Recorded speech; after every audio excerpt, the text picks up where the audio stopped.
আমার মা মেলা জাল খায়, আমি পারি না। কি নাম তোমার? হৃদয়। বাসায় কে কে আছে? মা আর ছোট বোন। তোমার মা কি করে? মা আগে বাসা বাড়ির কাম করতো, এখন পারে না। আমার কিন্তু আরো বাজার আছে, তুমি পারবে তো? পারবো ম্যাডাম। রমজান মাসে সবাই বেশি বেশি বাজার করে, আমার মায়েরে কইছি কালকে আমিও বাজার করব। ওয়ালাইকুম আসসালাম। লিস্টে যে জিনিসগুলো আছে প্রত্যেকটা জিনিস 2টা করে দিবেন।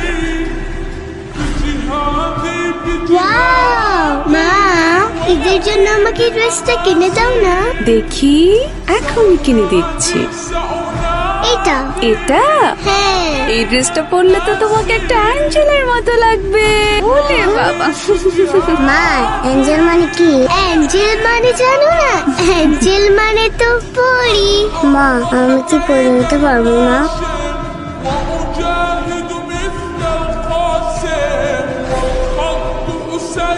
না না না, এটা না, এটা না। ম্যাডাম এটা কি গাড়ির সামনে উঠাইয়া দিমু? না, এটা তোমার মাকে দিবে।